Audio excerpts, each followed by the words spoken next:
You hear the name Louis Vuitton, and right away you think of luxury, travel, and of course, that unbelievably famous monogram. But behind one of the most recognized logos in the entire world is a 170-year story of pure innovation, ambition, and honestly, constant reinvention. So today, let's unpack the real story behind the brand.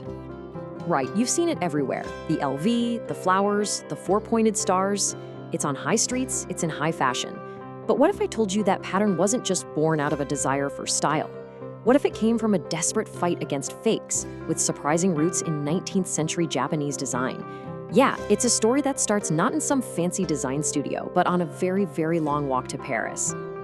So let's dive in. It all starts with a 13-year-old boy from a simple family of carpenters who would literally walk across France to completely change how the world traveled.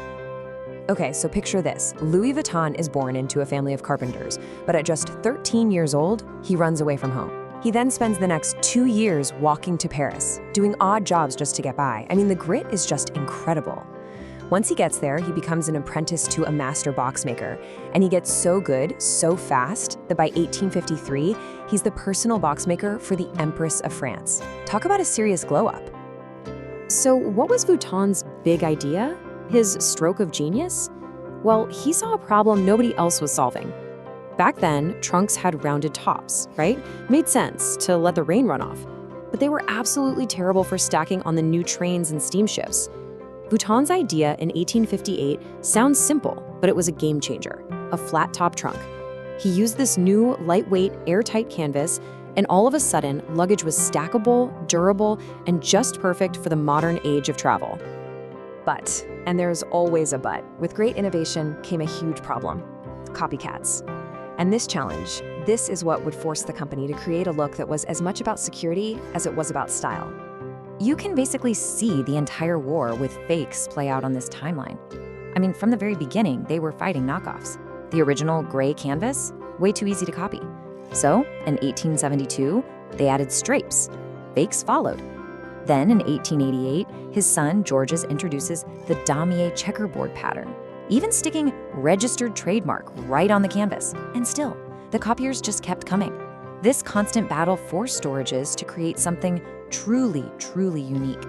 And here it is. In 1896, Georges Méliès creates the monogram we all know. Now, the inspiration? You're not going to guess this. It was the Victorian trend of using Japanese family crests, or mon. He took his dad's initials and mixed them with these beautiful floral and geometric symbols, creating a pattern that was, 1, super hard to replicate, and 2, a timeless symbol of modern global luxury. And get this, it wasn't just the canvas Georges was obsessed with, it was total security.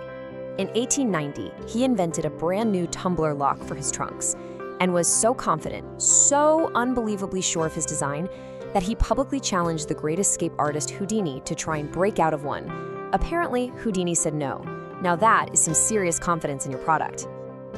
All right, so with its identity and its security locked down tight, the brand was ready for some explosive growth. It was about to transform from a family business into a true global empire. Under the leadership of Henri Racamier, who married into the family, the company went on an absolute tear. And to put this growth into perspective, between 1970 and 1989, that's less than 20 years, annual sales skyrocketed from just 11 million to over 600 million euros. They went from just 2 stores to a global network of 125.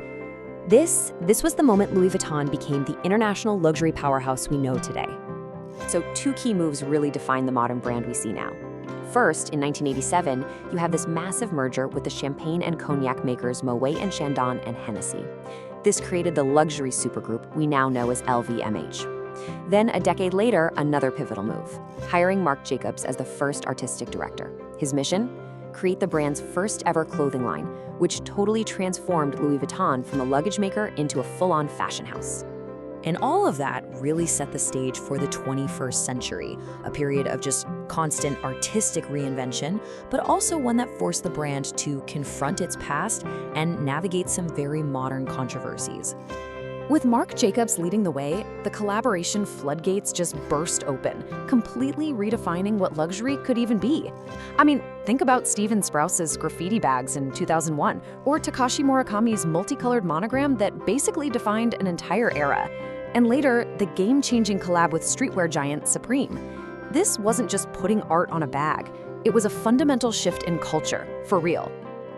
And that spirit of cultural connection absolutely continued with its menswear directors.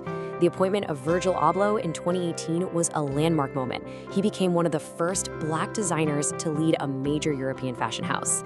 His tragic passing in 2021 left a massive void, and the appointment of the visionary Pharrell Williams in 2023, well, it shows the brand is continuing to place itself right at the intersection of fashion, music, and culture. But the brand's history isn't without its darker chapters. According to the book Louis Vuitton, A French Saga, during the Second World War, members of the Vuitton family are reported to have collaborated with the Nazi-aligned Vichy government in France, and they even set up a factory to produce artifacts that glorified its leader. So when these claims came to light in that 2004 book, a spokesperson for LVMH, the parent company, issued this response. They said, quote, "This is ancient history.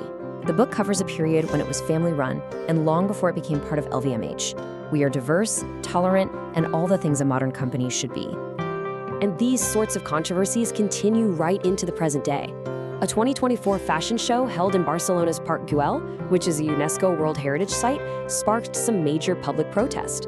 The complaints were about damage to a historic stairway during the setup, a real lack of transparency from the city, and park closures that restricted access for local residents and schools. It all led to demonstrations.